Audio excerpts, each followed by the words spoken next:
गुजरात के जूनागढ़ के पास गगनचुंबी पर्वतमाला के बीच मुक्ति का द्वार गिरनार पर्वत। ये जैन और हिंदू धर्म की आस्था का प्रमुख केंद्र है। गिरनार पर्वत की बात करूं तो दुनिया के सबसे पवित्र और ऊंचे पर्वतों में से एक है गिरनार पर्वत। सदियों से ये पर्वत एक महत्वपूर्ण तीर्थ स्थल माना जाता है।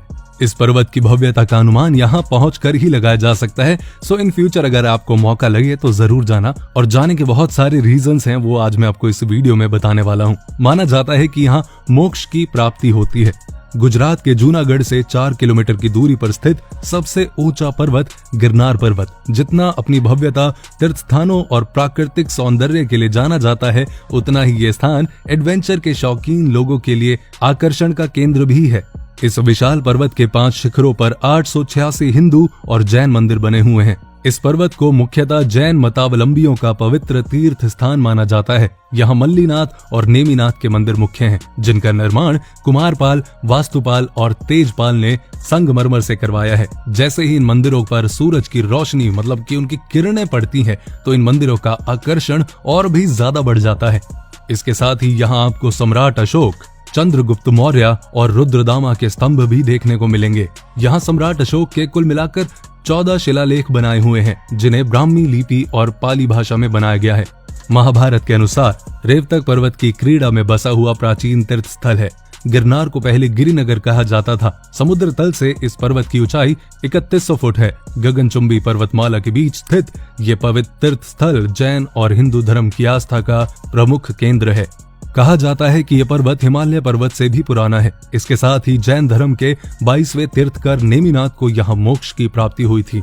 जैन ग्रंथ में बताया गया है कि नेमिनाथ का विवाह जूनागढ़ की राजकुमारी राजुल के साथ होना निश्चित हुआ। जैसे ही बारात राजकुमारी के द्वार पर पहुंची तो वहां बहुत सारे पशु बंधे हुए थे। इन्हें देखकर नेमिनाथ ने पूछा कि इतने सारे पशु इस तरह से क्यों बांध रखे हैं। तब उन्हें पता चला कि मांसाहारी राजाओं के सेवन के लिए इन पशुओं का मीट बनाया जाएगा। ये सुनते ही नेमिनाथ का मन व्याकुल हो गया। उनके मन में वैराग्य प्राप्त हो गया और वो गिरनार पर्वत पर जाकर तपस्या करने लगे। यहीं उन्हें मोक्ष प्राप्त हुआ।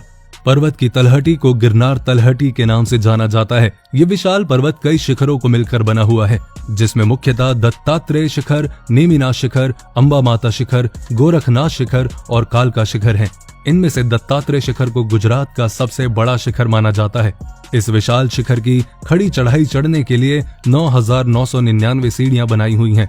बताया जाता है कि इन सीढ़ियों को 1152 ईसा पूर्व में कुमारपाल ने बनवाया था। यहाँ गौमुखी, हनुमान धारा और कमंडल नाम के 3 खूबसूरत कुंड मौजूद हैं। प्राचीन काल में ये जगह अघोरी संत महात्माओं की भूमि मानी जाती थी। कई साधु यहाँ अपनी तपस्या कर चुके हैं और नेमिनाथ के साथ 72 करोड़ 700 ऋषि मुनि मोक्ष की प्राप्ति कर चुके हैं। इसीलिए इस पर्वत को मोक्ष का द्वार भी कहा जाता है। इस विशाल पर्वत के आसपास घने जंगल हैं, जहां गिर नेशनल पार्क बना हुआ है। ये पार्क दुनिया का इकलौता ऐसा पार्क है जहां एशियाटिक लायन बचे हुए हैं। इस पार्क में खुलेआम शेर घूमते हुए नजर आते हैं, जिन्हें देखने के लिए सफारी गाड़ी घूमती रहती है, तो आप भी जाके सफारी कर सकते हैं। शिवरात्रि के दिन की बात करूं तो यहाँ बहुत बड़े मेले का आयोजन किया जाता है, जो पूरी दुनिया में बहुत ज्यादा फेमस है। 5 दिन तक इस मेले को बड़े ही धूमधाम से मनाया जाता है, जो गिरनार पर्वत की तलहटी से शुरू हो जाता है और मुख्य शिखर तक पहुंचने में 4 ऊंचे शिखरों को पार करना पड़ता है, जिन्हें पार करने में ज्यादा नहीं, बस 4 से 5 घंटे का समय लग जाता है। तो इन फ्यूचर आपको जाने का मौका लगे तो बहुत अच्छी बात है। और वही मैंने जैसे कि पहले बोला कि अगर आप गए हैं तो अपना एक्सपीरियंस जरूर कमेंट में शेयर करें। इस वीडियो को लाइक करें और इस वीडियो को भी बहुत जितना हो सके उतना शेयर करें और इस पेज को फॉलो करें।